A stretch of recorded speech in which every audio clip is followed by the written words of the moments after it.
Hello friends, I am Krish and this video is going to be one of the most important video for calculus. In this we will be discussing about an interesting number called Euler's number.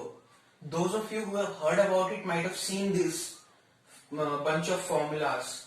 Look at this. E is equal to limit as n goes to infinity of 1 plus 1 over n to the n, and E is also equal to 1 plus 1 over 1 factorial plus 1 over 2 factorial plus 1 over 3 factorial up to infinity, and approximate value is 2.71828 and so on. You might also know about the Euler's formula. E to the I theta equals cosine of theta plus I times sine of theta, and this is some of the basic formulas related to E, and this is as per differentiation. D by dx of e to the x is equal to e to the x. Integration ln x, d by dx of ln x. Now if you haven't seen these formulas, it's nothing to worry because I discussed this complete thing.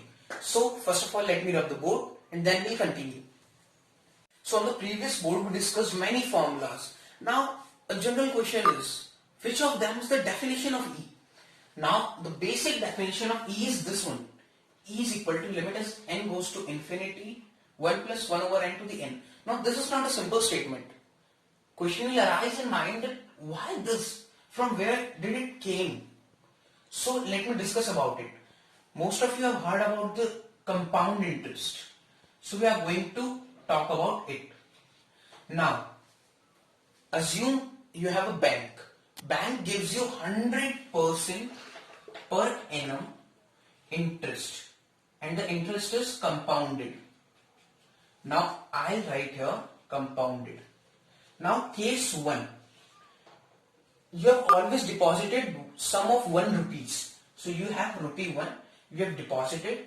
Now you will deposit it for time will be of 1 year. It's constant. Now let's check it out. 100% per annum compounded yearly, which means one part of a year. So the sum that you will get is rupees 1 plus 1, that's equal to 2. Now case 2, compounded at 1 by 2 part of a year, or maybe we should talk about per month. So take it 1 by 12th, means compounded monthly. So this will come to be equal to 1 times 1 plus 1 over 12 to the 12. Most of you have seen the formula of compound interest in previous classes, so you might be knowing this. Now let's take 1 over nth part of a year. Part of a year.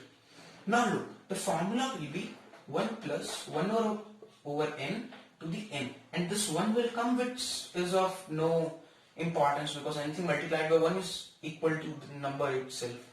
Now look at this. This and this looks pretty similar except this limit over here. This is pretty different.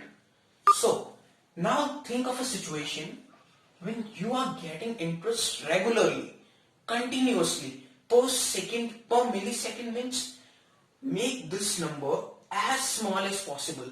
Compound it yearly so big, then monthly, per second, per millisecond. Now to make this part very small, we'll make the denominator so big. So we have written here limit as n goes to infinity. Now when the compounded is continuously, then the amount that you will get from the bank is the value of E. Now it looks pretty different that the definition has come from a compound interest and we are using it in the derivatives, but it's not very different because when we study about different graphs, here you will get to know about how things grow. E is the natural language of growth. So I'll just clean this up and we'll summarize everything. Okay, so now we'll discuss some of the important formulas related to E that we'll use in derivatives. So I'll be writing it down here. D by dx of e to the x is equal to e to the x. Means the derivative of e to the x will be equal to e to the x. That's why I said on the previous board that E is the natural language of growth. Now, one more formula, d by dx of ln of x is equal to 1 by x. Now ln x here refers to log of e base x. So first of all, let's prove this out. Now I've shown you in the last lecture that d by dx of f of x is equal to f of x plus delta x minus f of x upon delta x. So we'll be using the same thing. Let me rub this. So d by dx of e to the x, let's check it, e to the x will be equal to e to the x plus delta x minus e to the x over delta x. Now this is complicated. This is actually complicated. So what we'll do, we'll first compute this, then this. So let's clear it. So we'll check first d by dx of ln of x.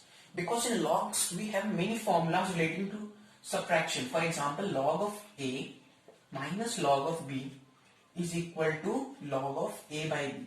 So this will be what we will going to use.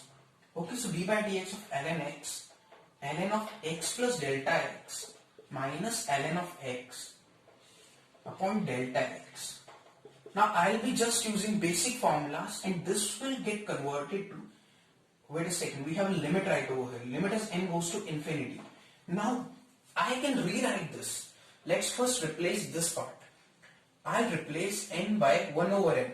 So infinity will get reduced to 1 over infinity, that's 0. Let me make a line over here.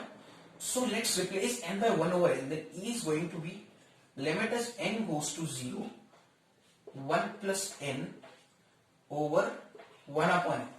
Okay, so this will get some similar expressions right over here. This is not limit as n goes to infinity. This is limit as delta x goes to 0. This will be equal to, now I'll just be using something simple, very simple. I'll use this, that log of a over b is equal to log of a to the 1 over b.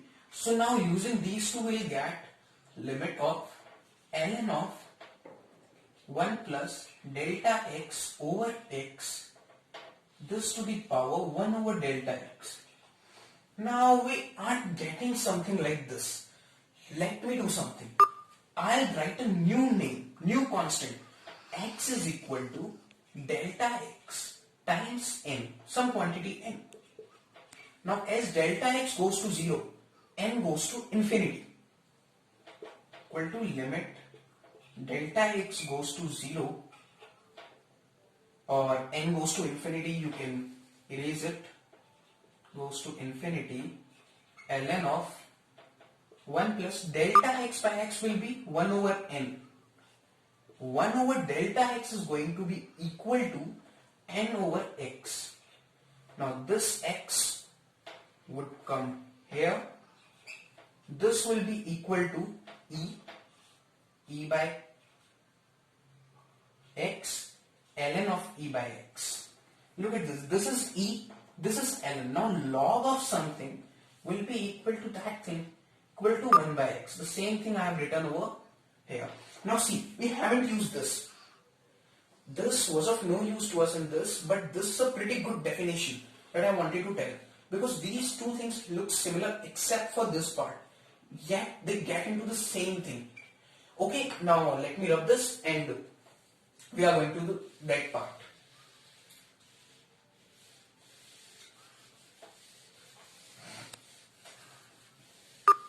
Now look at this. This is dy dx of e to dx. Now we can do this by a simple rule called the chain rule. But as we haven't discussed this, so we will be doing it in next lectures. Now, just one thing to say at last, that it is the only number whose derivative is equal to itself. Only number satisfying this, no other number rather than e satisfies this relation. And let me write one more general statement. D by dx of a to the x is equal to a to the x times ln of a. Now this is nothing, means we'll be discussing this in next lectures. So these are some of the cases, and when this is equal to a to the x, then ln of a will be equal to 1, a will be equal to e. This proves that e is the only number whose derivative of its exponent is equal to itself. So it's a special number, very special. Okay, so that's it for this lecture. Thank you for watching.